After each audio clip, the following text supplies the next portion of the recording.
письменниця Марґарет Етвуд, відома безлічу текстів, зокрема як романів, п'єс, поезії тощо. За своє життя вона написала майже 18 книг, за які отримала Букера, премію Артура Сі Кларка та величезну іншу кількість нагород.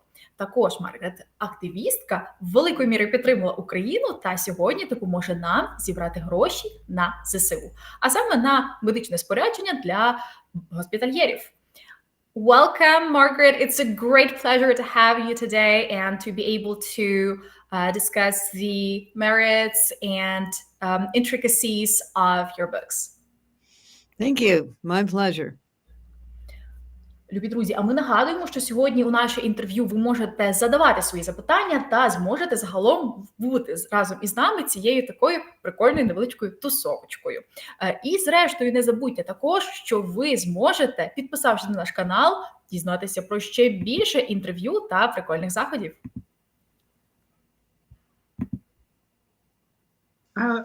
Це була Дар'я Піскозуб, одна п'ята фантастичних токс. І сьогодні у нас неймовірна подія, направду, на яку ми дуже довго чекали, готувалися і дуже раді всіх вас бачити. Я Світлана Траторіна з Києва і неймовірно і шалено радію сьогоднішній зустрічі.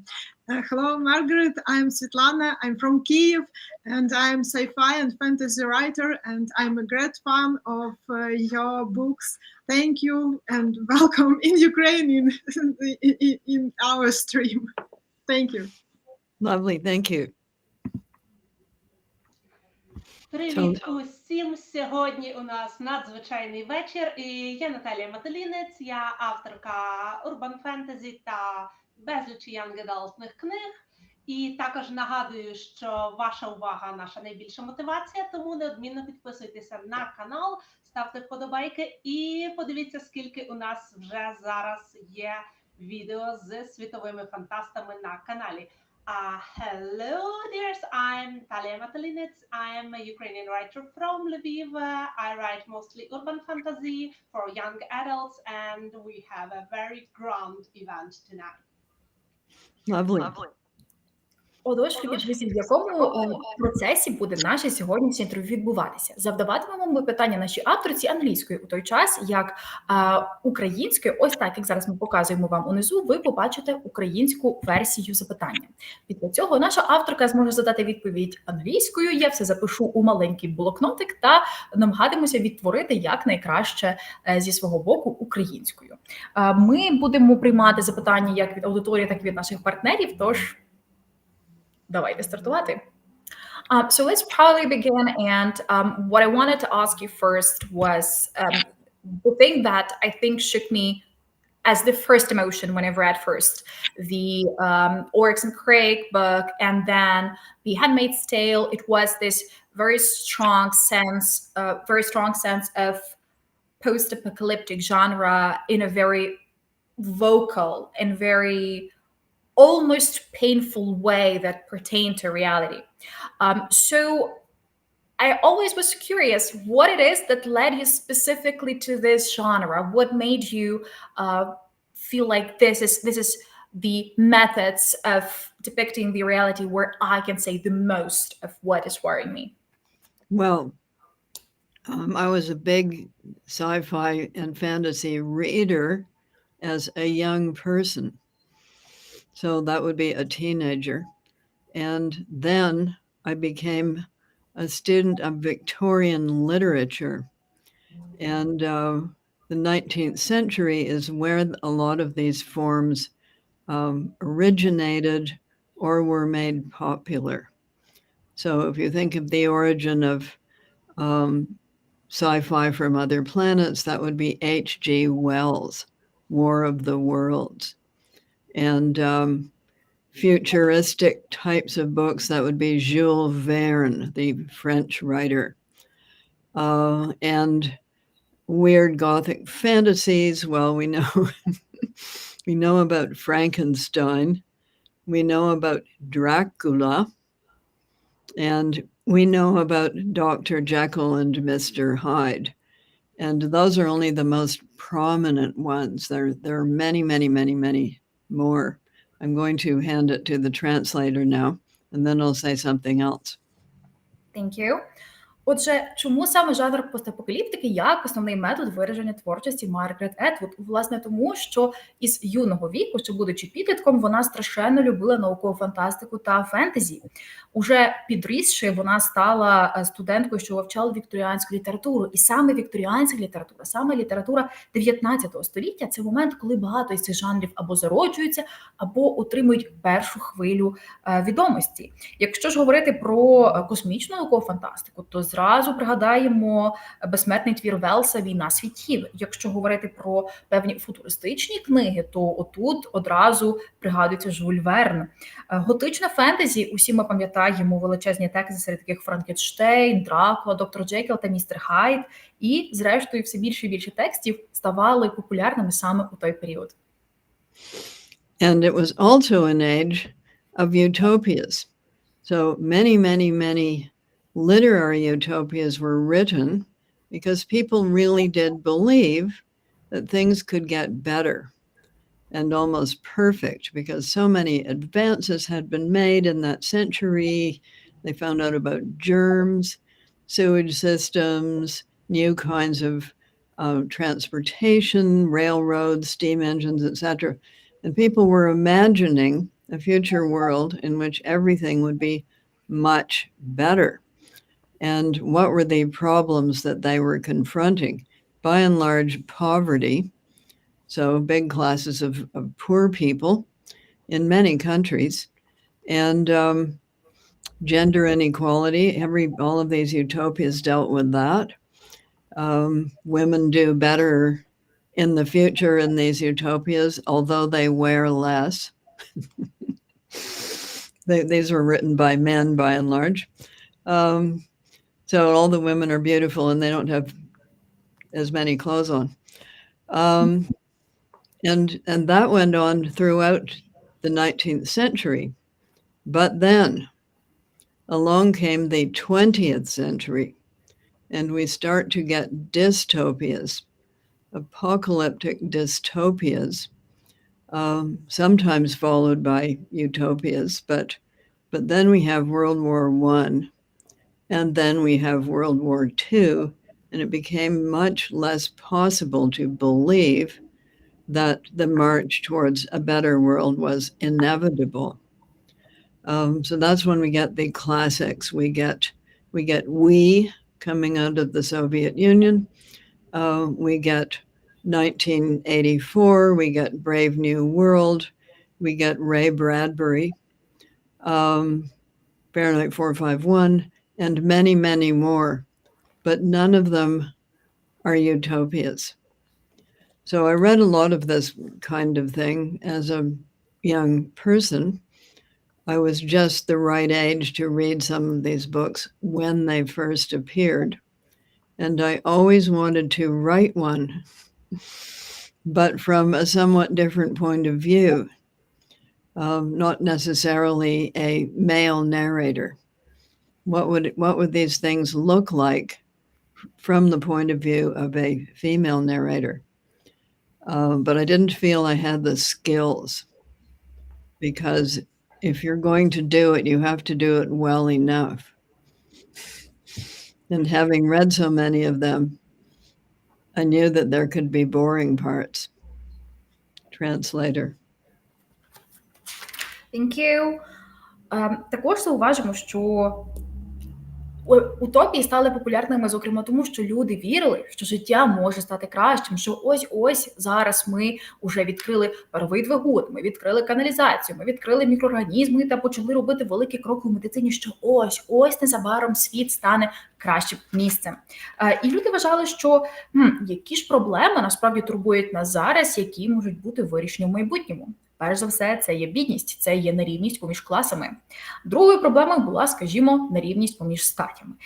У текстах утопічних 19 століття ми бачимо світ позбавлений певних статевих проблем, однак при цьому усі жінки красиві та голі, адже писали цих жіночок мужчини.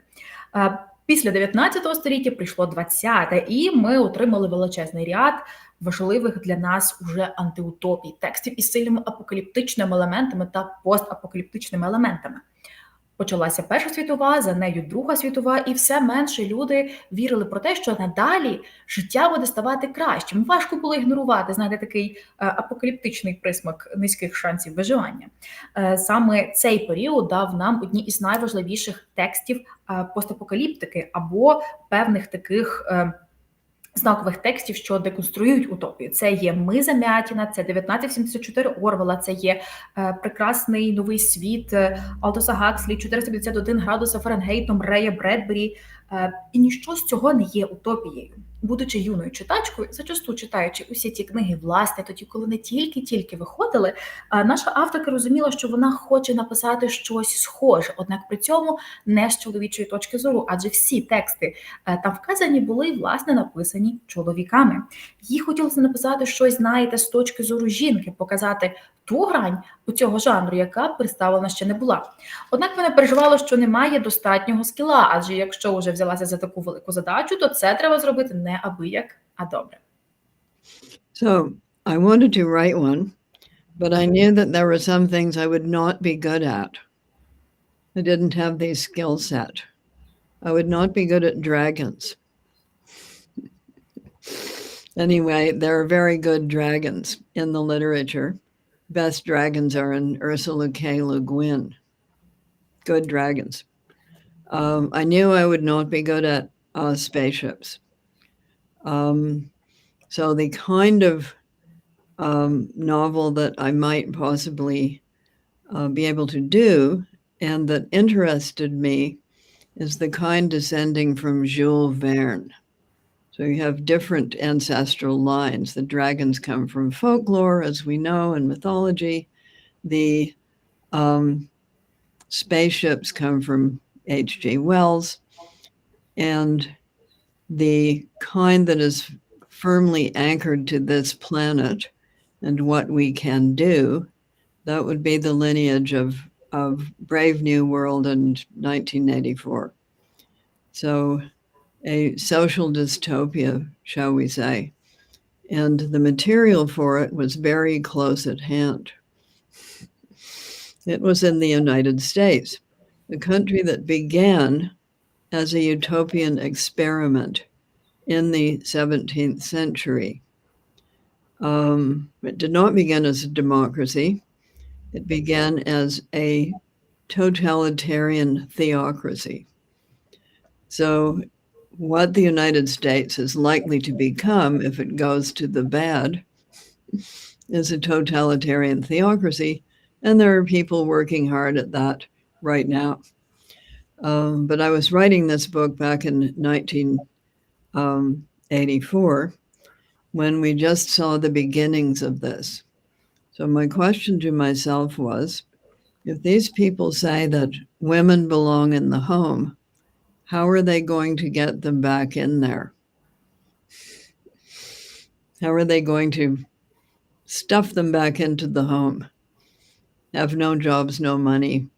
That would be the way. That you would have to eliminate everything, every possibility for them except one. So that was the axiom on which I built The Handmaid's Tale. Отож, наша авторка знала, що певні аспекти фантастичних жанрів їй не до душі. Скажімо, вона знала, що драконів їй не написати. Найкращі дракони, на її думку, власне, у Урсули Ле Гуїн. Знала, що космічні кораблі, як у Велса, теж не зовсім її сильна течія. Разом з тим, їй хотілося написати щось таке жульвернівське, щось таке і пригодницьке, і прив'язане до нашої з вами планети. І, власне, щось таке із духу 1984 та книги Гакслі вона вирішила написати і сама собі, і матеріал трапився прямо ось під руки, і це була, власне, концепція Сполучених Штатів Америки. Адже Сполучені Штати виросли із самого початку не одразу демократією. На самому його заснуванні у 17 столітті це була теократична диктатура. І наша авторка спитала себе, а що ж буде, якщо насправді Америка попаде в руки поганих людей? раз по раз в історії лунали заклики під назвою «Поверніть жінку на її місце, місце жінки вдома». І Марґарет запитала себе, а як же повернути жінку додому? Як взяти сучасну жінку і змусити її повернутись додому? Відповіді приходили одразу. Потрібно забрати у них роботи, потрібно унеможливити доступ до роботи, потрібно унеможливити доступ до розваг, потрібно залишити лише одне, наскільки розумію, дітородну функцію. Саме про це думала наша авторка у 1984 році, коли, власне, і почала писати цей текст. І, дорогі друзі, перед тим, як я озвучу наступне питання, закликаю вас переходити за лінком, який є у чаті, або за QR-кодом, який ви бачите на екрані. Сьогодні ми збираємо на госпітальєрів традиційно, і давайте подякуємо їм за їх роботу, допоможемо їм в їх роботі, тому що завдяки нашим захисникам ми можемо збиратися з вами ось так, з такими неймовірними людьми. Тож давайте не забувати, завдяки кому ми зараз всі тут. І Margaret, back to the Handmaid's Tale. You wrote this novel in 1984. By then, the revolution had already taken place in Iran, and the world was horrified by the restriction of rights faced by women in that country. It might seem that since that time we have come a long way in the fight for women's rights, but The Handmaid's Tale does not lose its relevance even today. We see what is happening in Afghanistan, in Iran once again. Do you think books can serve as warning? And what must happen for The Handmaid's Tale to lose relevance, to make the thread of the reality you described disappear from our lives? Yes, well, this is the kind of book that you write in the hope that it will become irrelevant. And for a while, let's say in the 1990s, I thought possibly, so the Berlin Wall had come down. Everyone was saying, oh, history is over. We're just going to go shopping. That turned out not to be true. And unfortunately, it became more relevant than ever, particularly in the United States, where it is set. So on the morning after the 2017 election, everybody connected with the filming of The Handmaid's Tale, because we were filming season 1 at that time, woke up in the morning and said, we are now in a different show. So the show hadn't changed, but the frame around the show had changed. People were going to see it differently. If Hillary Clinton had won, they would have said, well, nice fantasy. Well done fantasy, but doesn't apply anymore. Instead, they woke up and said, here it comes. And that turned out to be correct. So that when the show launched in April 2017, the audience was not amused. The audience was horrified. Отож, що за книга «Оповідь Служниці»? Це той тип книги, який ти пишеш, сподіваючись, що вона ніколи не буде релевантною. Власне, був момент у житті Марґарет Етвуд, коли вона направді вірила, що, можливо, книга і вже не буде такою болючою та релевантною. І це були 90-ті. Ось впала Берлінська стіна, розвалився Союз, здавалося, що все, людство ступило крок у нове тисячоліття. І все насправді буде краще, однак, власне, так не трапилось, і полем так званої битви для релевантності книги, як найбільше стала Америка, що, власне, Сполучені Штати Америки, що і стали натхненням для тексту. Дуже добре пригадує наша авторка мить у 2017 році, коли відбулися вибори президента Америки. Саме в той момент знімали перший сезон екранізації від стрімінг-сервісу Hulu «Оповіді Служниці», і люди прокинулися, прийшли на знімальний майданчик і зрозуміли, що щось змінилося. Коли виграв Трамп, люди зрозуміли, що все, якщо за перемоги Гіларі Клінтон ми могли б повернутися на книгу і сказати, ох, яке прикольне фентезі, таке нереалістичне, знаєте.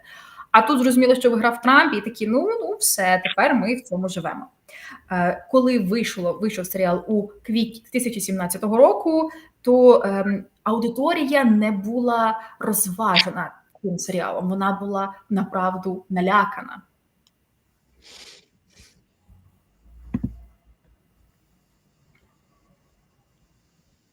Sorry, you hear me? Okay. So I really wanted to ask about mythologies because I'm a fan myself, and mythologies and epic poetry are often perceived as a source and a great inspiration for literary fictions for centuries. And we know all the gods and heroes and plots and their adventures. They're all around us in arts and in architecture and more and more. And your Penelope takes us behind the curtains of Penelope's life, and we finally have a bit of, we hear a voice of Penelope and her mates. They have a spotlight finally, and it's not just a story about good, honest wife. What do you think about the trend of reimagining mythological stories, and do you think that female writers can actually change the narrative of usually male-dominated epic, and they can make it more relatable and more empowering for female audience nowadays? I think there's no doubt about that. So I first read the Iliad and the Odyssey when I was still a teenage person. Why? Because I was studying Latin. So when you study Latin, you have to study the Aeneid, and then you have to know what the backstory is. So the backstory to the Aeneid is the Iliad followed by the Odyssey. So I read them at that time, and I was horrified at that time by the treatment of these maids who, if you read the text quite carefully, were basically raped. So killing them all in that fashion was more like an honor killing than anything else. They had been sullied, they had been made impure, and therefore they had to be killed. They didn't have much choice about their activities. However, they were simply all strung up like people being strung up on a clothesline. So I was horrified at that time. And when we began this project, which was a mythology project from around the world, so writers from many countries who could choose any myth that they wished and rewrite it as a short novel. That is the one that I chose to rewrite. So Penelope in the Odyssey doesn't do a lot. She makes sacrifices to the gods, she cries, she waits, she makes this tapestry to deceive the suitors. It's supposed to be a shroud for her father-in-law. And that's all she does. But if you look closely, you will see that someone had to be running the kingdom. So Telemachus is too young. He's a troublesome teenage son. And the father-in-law is off at the other side of the island growing pears. So essentially it has to be her. So I put that in.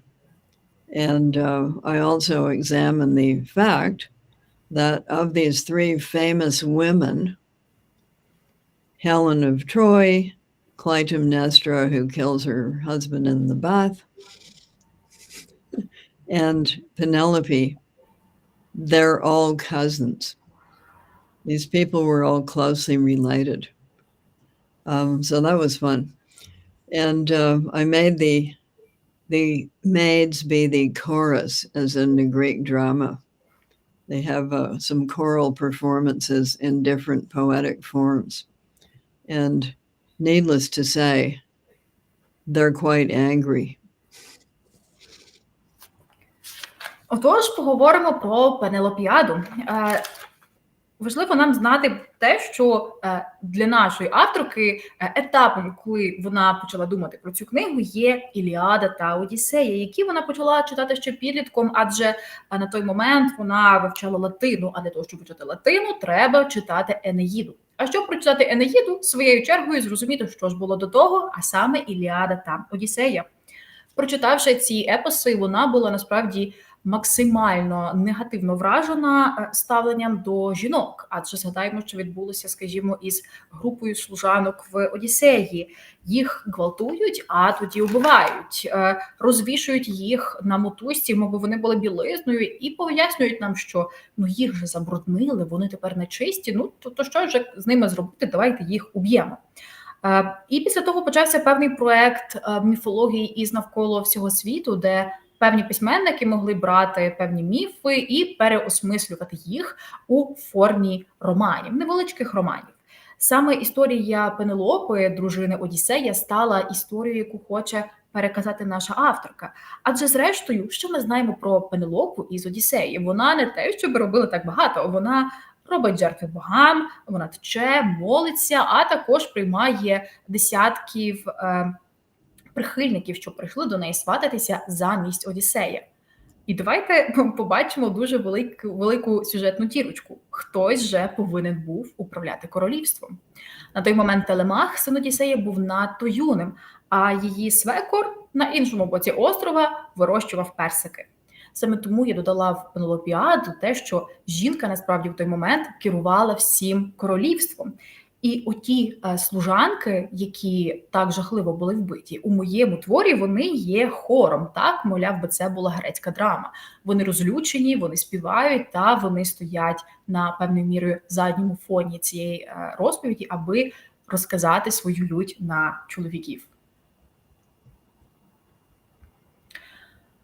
So, we've spoken about stories of the past and events of the past and how it affected us.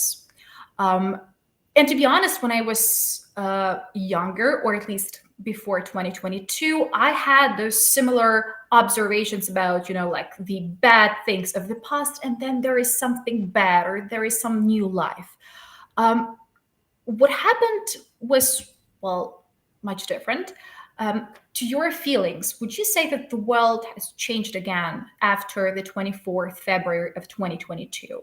Would you feel like the events in Ukraine, the unlawful invasion of Russia, will affect not only literature, but literature that works with literature like sci-fi, fantasy, and others? Will it affect it? Without a doubt. It's a huge event. It has changed the world power map already, and it has changed the way people are thinking about war. So war became very unfashionable in the latter part of the 20th century. People didn't want to think about it. They didn't want to consider it. Surely all of that was over. And maybe you could study war from more of a sociological point of view and not talk so much about weapons and battles and logistics. But for my generation, I was born in 1939. For that generation, World War II and World War I that preceded it never really went away. It redrew, these events redrew the map of Europe at that time, and then that map became unraveled when the Berlin Wall came down, but there was a power vacuum. And when there's a power vacuum, you usually get a war. So I've never stopped thinking about it. I have a large military history library, some of which I inherited from my father-in-law, who was a general in the Canadian Army. And here you have something we all have at this time of year. It's November the 11th. We call that Remembrance Day. And it is a day to memorialize World War I and also World War II and subsequent wars. So I would say war has come to the forefront again as a subject of interest, and partly because of the way Ukraine has been fighting the war with a smaller number, fewer supplies, but with intelligence and foresight and carefully planned tactical strikes, they're managing to win. And I think this is going to change the way people even think about wars and how to conduct wars. Russia, as far as I can tell, is still fighting the Battle of Kursk, which was successful for them, but with a great loss of life. I'm not sure you can do that anymore. We have entered the age of drones, and that has changed a lot of things. So yes, we're going to see a rethinking, and it's almost in the reverse. So I think a number of these things that we are seeing now came from sci-fi in the first place, which often prefigures inventions and types of events. So we had robots and drones and sci-fi long before people actually invented them, made them work. So maybe we should be turning to sci-fi to see how this is going to work out. It's my opinion that the demolition of the Twin Towers in New York came from Star Wars. That the idea for it came from Star Wars, except in Star Wars, Han Solo gets out in time. And in the towers, that was never the plan. But they wouldn't do that now, because now they would have drones. However, something that big, to make such a big explosion, would probably be shot down before it got there. Anyway, we are in a new kind of Star Wars era. Life is more sci-fi than it has ever been before. And we also see a huge debate over artificial intelligence, whether it can write people's books for them. My answer is not yet. You're absolutely right. I'm not sure if you've read the General-in-Chief of Ukraine, Valery Zaluzhny, recently published a big interview in the Economist magazine. And one of the theses that he was telling about was that based on all of the technical progress that we faced, what we can see now is that we're seeing essentially a stalemate in the war because of the technological development. Just like in World War I, where we needed to see the big surge of technological development to see the world finish, we're seeing the same thing. So yes, in a way, one could even postulate that it is the ideas of sci-fi that might be the next step. Yes, but which ideas? That's going to be important. Yes. So, to translation. Чи вплине війна в Україні на формування трендів літератури, зокрема фантастичної літератури? Звісно, це вже змінило світ, це змінило те, як люди думають про війну. У другій половині ХХ століття думати про війну стало не модно. Війна була чимось, що ми вивчаємо з психологічної точки зору, можливо, з історичної, однак точно не щось, що ми відчуваємо. Для покоління нашої авторки, а народилася вона у 1939 році, Перша та Друга світові війни ніколи насправді не зникли. Відчувалося, що вони певною мірою продовжувалися, заморожувалися, розтягувалися аж до падіння Берлінської стіни, після якої утворився на карті світу певний вакуум. А де є владний вакуум, там рано чи пізно починається війна. Наша авторка говорить про те, що насправді ніколи не припиняла думати про це і відчувати певний неспокій, адже, зокрема, вона і велика любителька мілітарної літератури. У неї вдома є величезна бібліотека мілітарних книг, власне, які вона отримала від свого свекра, генерала канадської армії. 11 листопада, а от день, який незабаром уже трапиться, це є у Канаді та інших країнах англомовного світу, це є День пам'яті Першої та Другої світових воєн. І направду дуже символічно, що ми говоримо сьогодні з вами у цьому інтерв'ю в той час, коли в Україні також відбувається війна. Тепер війна знову цікава, однак не в сенсі, що ми, як ті мавпочки, дивимося, як щось відбувається у зоопарку, а в тому сенсі, що ми показали, ми саме з вами Україна, тобто показали, як можна із набагато меншими силами, розумом та малими тактичними ударами перемагати у такій війні. Росія, на думку нашої авторки, досі б'ється у Курській битві. Ми пригадуємо, що у тій битві історично вони виграли, однак це коштувало їм дуже великих людських втрат. У той час, як зараз, уже не той світ, у нас є дрони. Ми побачимо, як наслідок війни в Україні, переосмислення багато чого з того, як ми бачимо взагалі процес війни. І багато в чому, саме із наукової фантастики, ми прийняли певні аспекти, які зараз є частиною цієї війни. Скажімо, дрони. Роботи, вони з'явилися усі в науковій фантастиці задовго до того, як вони стали частиною війни, зокрема війни Росії та України. Думаю, що насправді знищення веж-близнюків в Америці у 2001 році – це ж насправді щось таке, мовляв би, наче із зоряних воїн. От тільки у зоряних війнах Хан Соло однозначно вибрався би вчасно. Якби такий напад трапився нині, він би був неможливий, адже завдяки засобам протиповітряної оборони такий напад точно би перемогли. І ми можемо навіть говорити про те, що саме зараз, у 2023 році, ми з вами живемо найбільш науково-фантастично. Наша реальність стала саме тим, що ми раніше читали у цьому жанрі.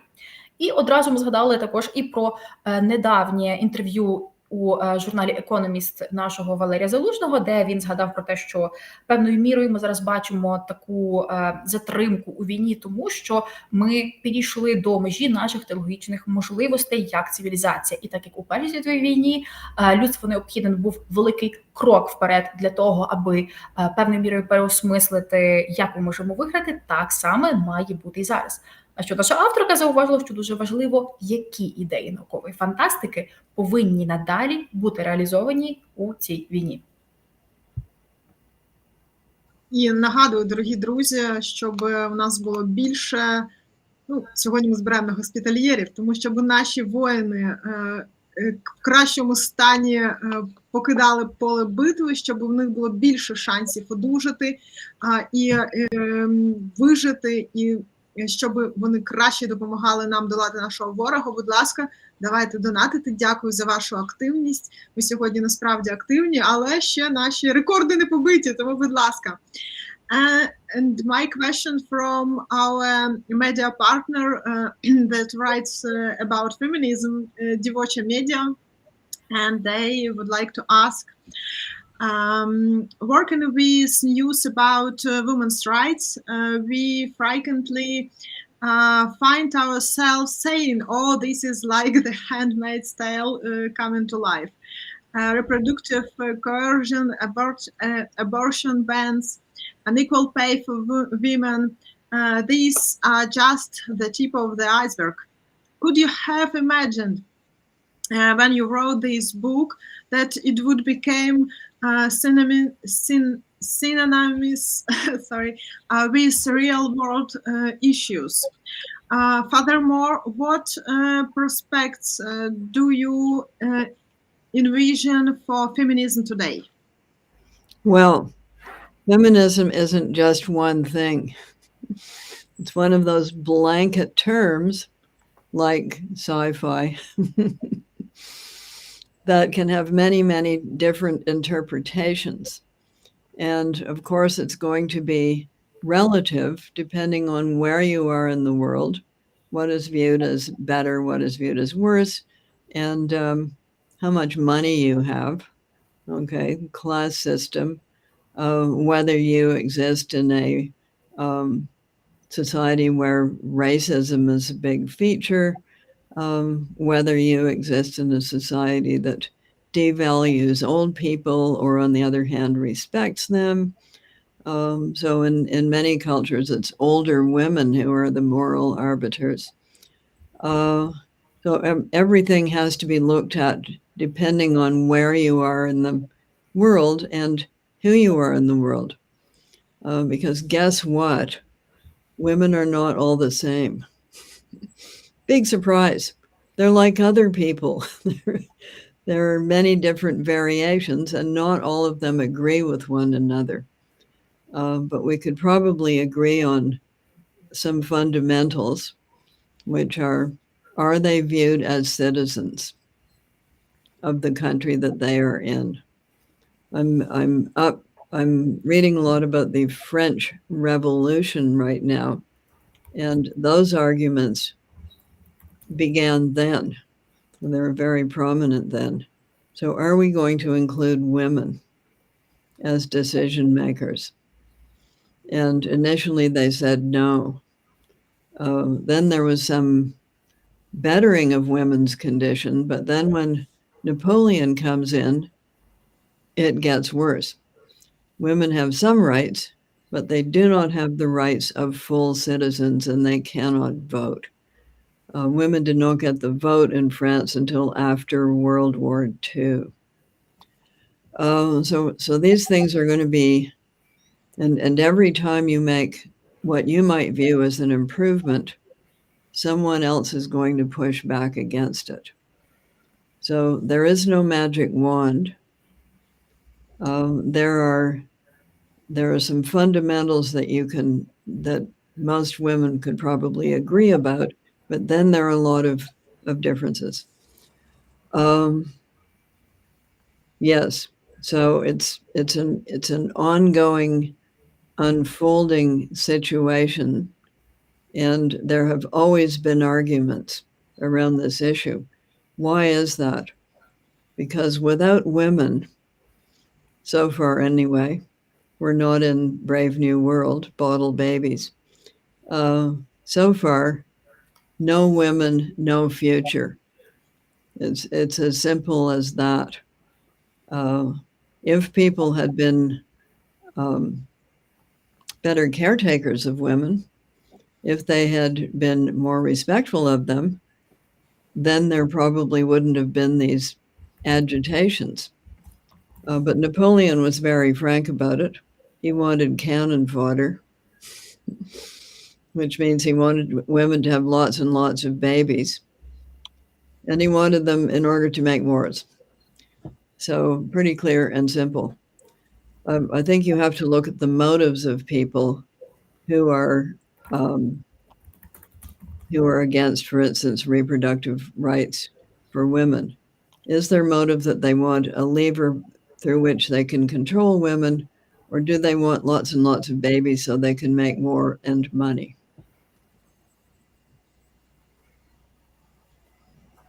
Отож, на запитання про те, що думає наша авторка про стан боротьби жінок за свої права в світі та яка перспектива у цих прав, наша авторка каже, що фемінізм – це певною мірою таке поняття ковдра, як і наукова фантастика.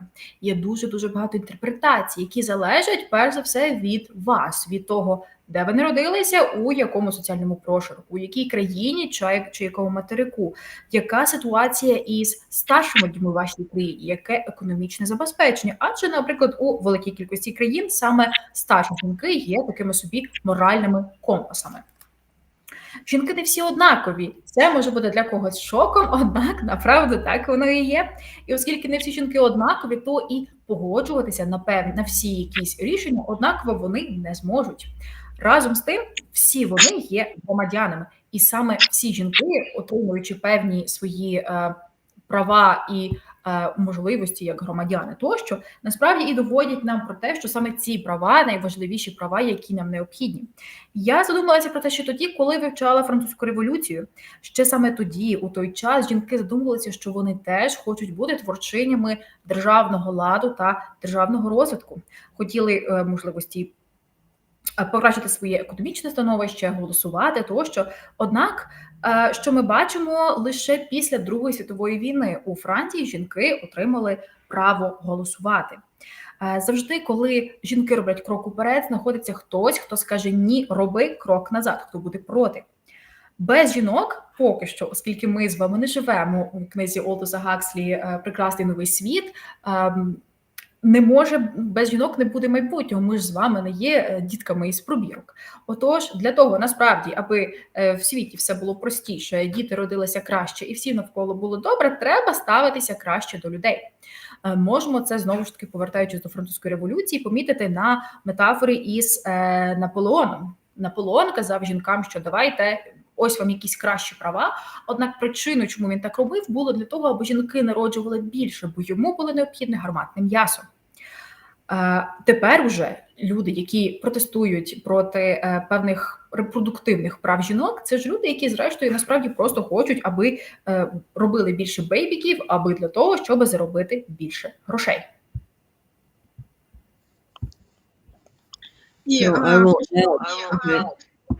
I will add that if you force women to have babies that they cannot support and do not want, you should pay for it.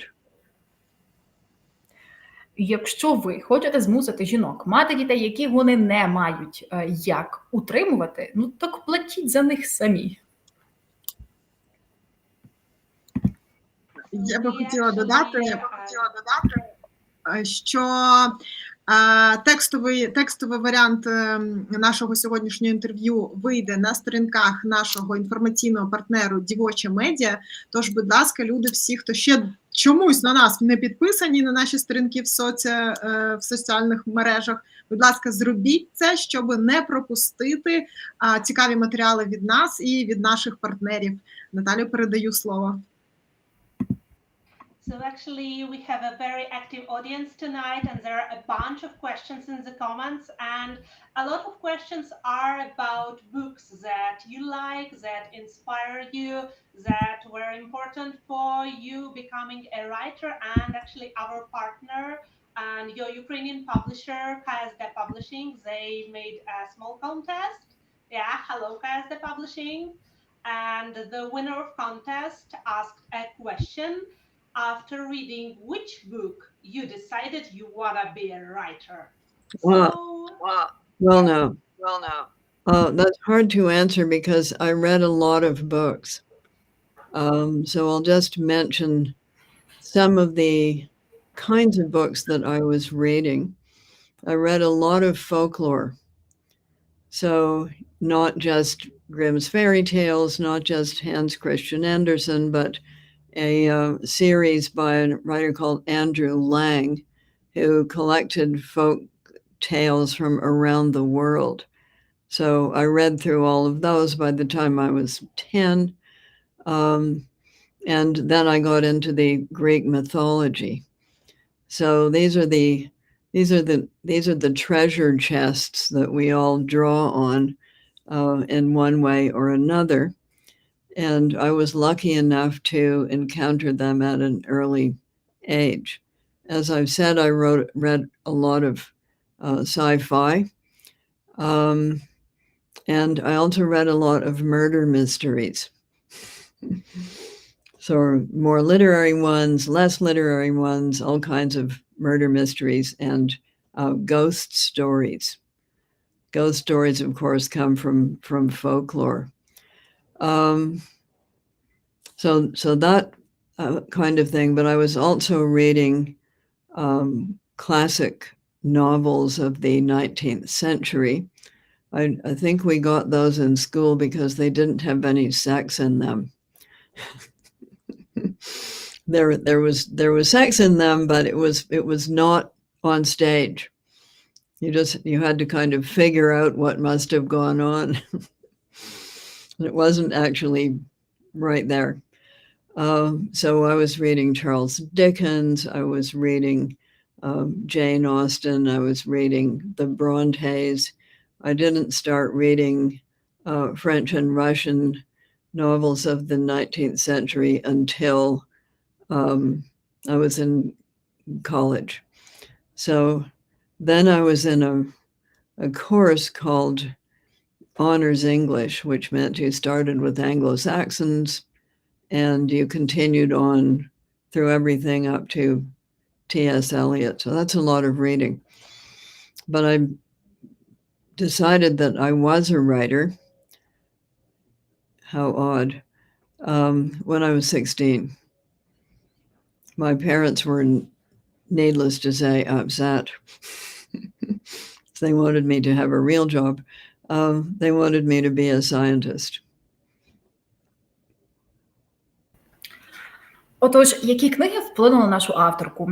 Перш за все, дуже важко відповісти на це питання виключно, адже наша авторка читала дуже багато книг. Перш за все, це був фольклор. І не лише книги від братів Грім чи Ганса Крістіана Андерсона. Важливою книгою була книга Ендрю Ленка, який збирав міфологію із цілого світу. Наша авторка зуміла прочитати ці всі книги до 10 років, що неабияк вплинуло на її розвиток. Опісля того це були грецькі міфи, що дуже сильно вплинули на неї. Опісля це був цілий вихор різноманітних жанрів, серед яких були і наукова фантастика, і готичні романи, і історії про привидів. Втім, хоч ми і знаємо, що історії про привидів багато черпають із фольклору.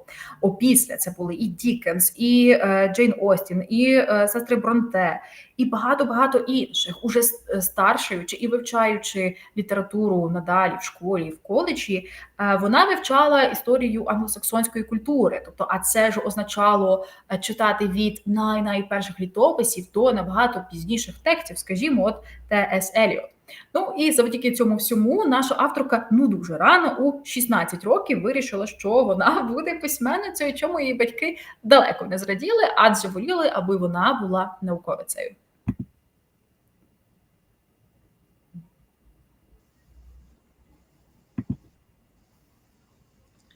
And we have a lot of questions about Oryx and Crake. For example, what was the first motivation for writing this book? Even with such wonderful discovery of an ecological issue.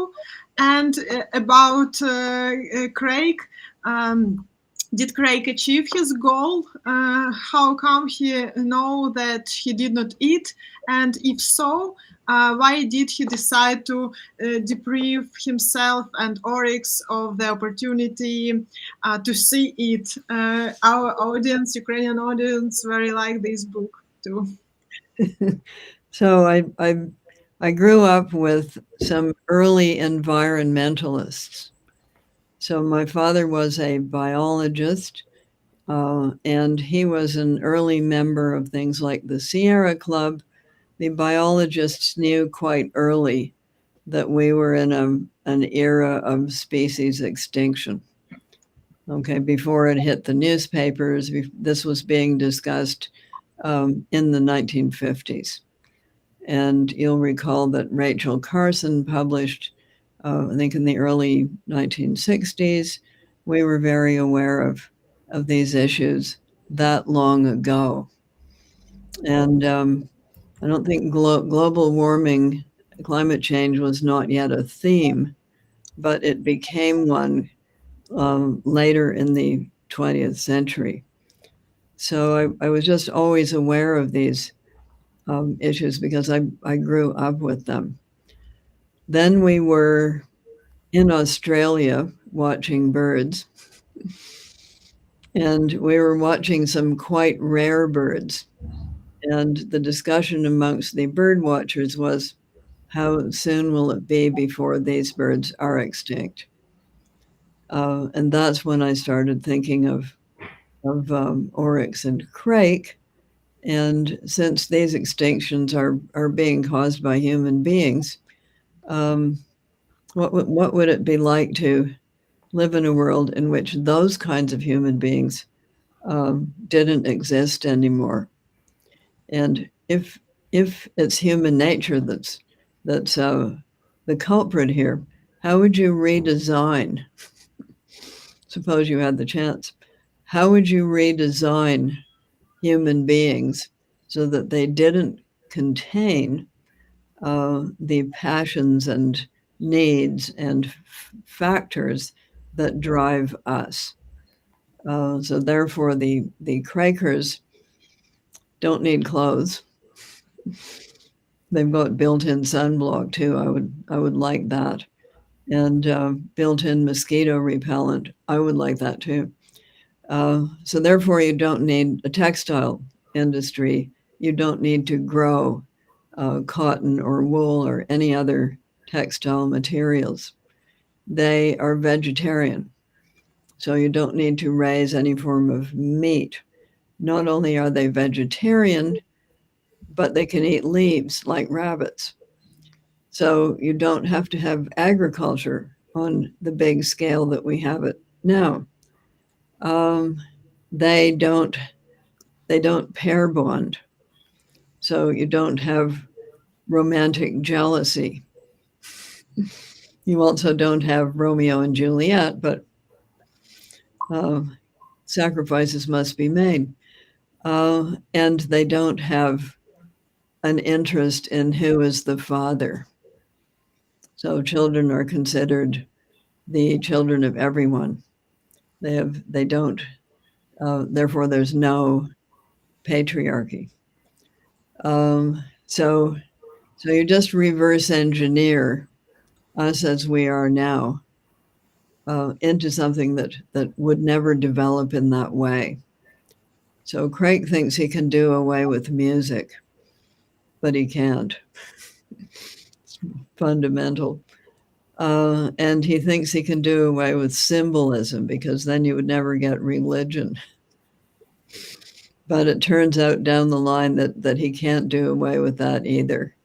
It seems to be connected with language. That if you talk, sooner or later you're going to have metaphors. And if you talk and have a grammar that has a past tense and a future tense, sooner or later you're going to say, where did I come from? Yes, but where did we come from before that? And then you're going to have a mythology, an origin story, and you're going to project into the future. What will happen to me when I'm dead? So far as we know about Rover the dog can do all kinds of things. But so far as we know, Rover the dog never says, where did dogs come from? And Rover never says or thinks, what will happen to me, Rover, when I die? These are things that seem pretty exclusive to human beings. And can you eliminate them without eliminating the whole thing? How far can you go in the direction of reverse engineering before people cease to be human at all? So these are the underlying questions that anybody writing such a book would have to be thinking about. Thank you. So, звідки прийшло натхнення для написання книги «Орекс та Деркач»? Отже, слід сказати, що наша авторка походить із середовища так званих ранніх енвіронменталістів, адже її батько був біологом, і ще задовго до того, як з'явився Сієра Клуб, чи, скажімо, як Рейчел Карсон написала в 60-х, вони задумувалися про те, що цілі види зникають, про те, що зникають цілі ланцюжки екосистем на планеті. Власне, завжди в її родині знали, що насувається якась небезпека зв'язана із зникненням певного життя на землі. Якось вони поїхали в Австралію, де дивилися за тим, як літають птахи, і задумалася наша авторка, а як швидко насправді можуть зникнути дитинчата того чи іншого виду птахів, як швидко може у сучасних умовах зникнути певна істота.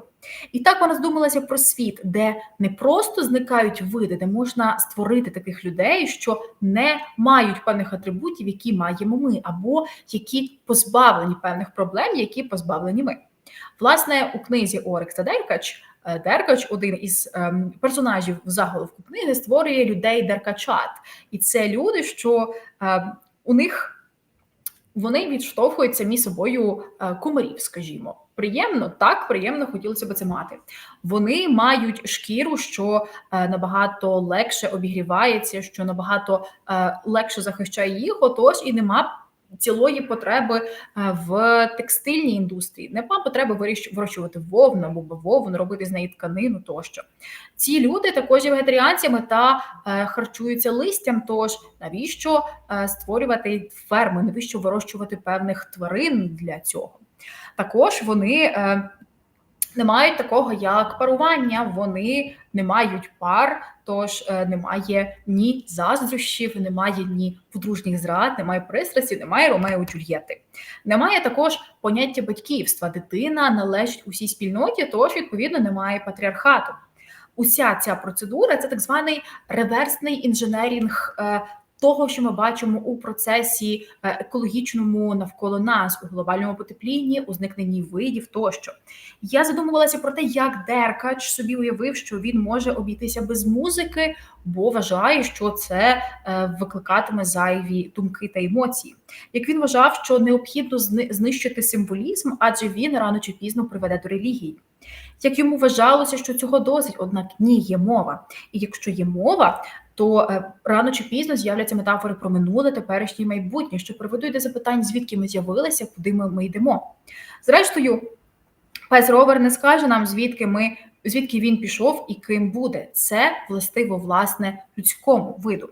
Тож, для того, аби написати якийсь такий роман, критично необхідно, власне, задумуватися про ось такі питання, а як би виглядало ці всі екологічні зміни на людському виду.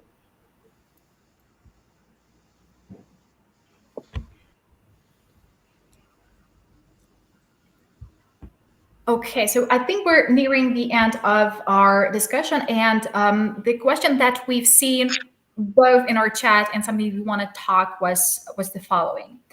It was about women of today. So this project, Fantastic Talks, is a project of 5 writers. I mean, the 3 of us and 2 of our colleagues, and our goal is to not only help Ukrainian science fiction and fantasy rise, but through the lens of the genre, talk about the important problems that we're facing. What are the things that you would say you would advise us as writers to speak about the problems of the world like you did? Moreover, if we were to broaden that to talking about women in general, what it is that modern women need to know to be able to speak their truth and stand firmly on their feet in this unstable world? Well, those are very, very big questions. I would never advise other writers about what they should do unless I had their manuscript right in front of me. Because as you know, a book is a work of art made out of one thing only, and that thing is words. So you're concerned always with problems of form, structure, and style. And if you can't master these, your book will probably be somewhat unreadable.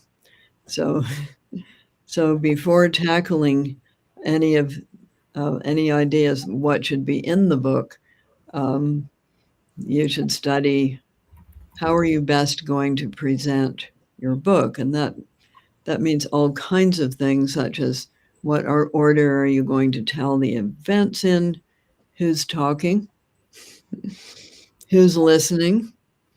Is the story being told to somebody else within the book, or are you addressing the reader directly? And these are things that every writer has to decide about the book that they are writing. I did do something called Masterclass, which is about these kinds of issues. So that's generally the kind of advice I give. I say, here are your choices. Where are you going to start? how are you going to end? What's going to come in between? How do you keep the reader's attention? You can't tell too much at the beginning, but you can't tell too little.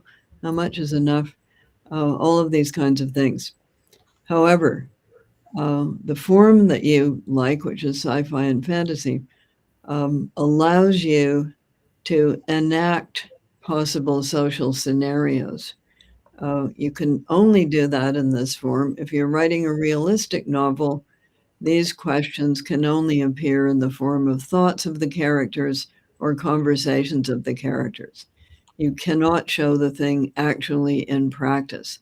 Like, how would this work out? We did a project last year called Practical Utopias, in which we asked our participants to design the future society of their dreams. That had to be carbon neutral or carbon negative, and they had to be practical. You had to tell us, how much will this cost? Where are you getting the materials? Why are these materials better than others? They had to do houses, clothing, food, corpse disposal, energy sources, water, very important. So they got to design the whole thing. And then they got to tell us, how will this be governed? What are you going to do about health, education? Are you going to permit religion or not? Are you going to have a police force? Just for example. This is a very good thought experiment, but every writer of sci-fi does that thought experiment in their book. These are workings out of how it could be and whether that would work or not. You know, whether it would be better or worse or just different. So these are the questions you're facing, and there has never been a utopia or a dystopia that did not tackle the position of women. Because why? Because that is at the forefront of any social arrangement or social discussion. And you cannot change the position of women without also changing the position of men. It's fundamental. You didn't know you were so important, did you? Nope. Отож, що слід знати нам, як українським письменницям, та і всім жінкам для того, аби міцно стояти у цьому світі? Отже, наша авторка каже, що не може радити конкретно щось письменнику, не тримаючи його рукопис в руках. Але для кожного письменника надважливими є три речі: форма, структура та стиль. Перш ніж імплементувати певну ідею, слід зрозуміти, як ти її збудуєш, який буде порядок історії, хто говорить кому та що відбувається. Якщо необхідні більш детальні поради, то їх наша авторка викладає на своєму авторському курсі на платформі Мастер-клас, де вона, власне, входить усі деталі про те, як сказати не надто багато, не надто мало, як оповісти структурно, як оповісти плавно і так далі. Разом з тим, також ми скажемо про таку штуку, як те, що наукова фантастика та фентезі – це ж насправді тексти із великим соціальним капіталом, із величезною можливістю підняти певну проблематику. Тож, насправді, працюючи із проблемами сьогодення, страшенно класно відходять певні так звані практичні утопії, які дозволяють нам порухати ось це питання жіноцтва, чоловіцтва тощо. Бо якось ми, власне, на цьому проєкті «Практична утопія» дозволяли письменникам створити їхній власний світ і розбудувати, чому такий світ, що в ньому відбувається із матеріалами, мінералами, водою, що відбувається із металургією, що відбувається із вуглецем, що відбувається із матеріалами, трупами, що відбувається із управлінням, релігією тощо. Саме запитавши письменника, як він відбудовує усі деталі, письменник може зробити саме те, що необхідно для того, аби промислити проблему своєї реальності. Він дозволяє собі створити альтернативну реальність, аналізувати, що в цій працює так або не так. Власне, якби і не наукова фантастика, наша авторка би і не змогла зачепити тему жіноцтва настільки чітко, адже тема жінок – це завжди про соціальні зв'язки та структури, це завжди про певні конфлікти між особистостями, це завжди не тільки про жінок, а і про чоловіків. Тож, бачите, дамочки, наскільки ми з вами всі є важливими.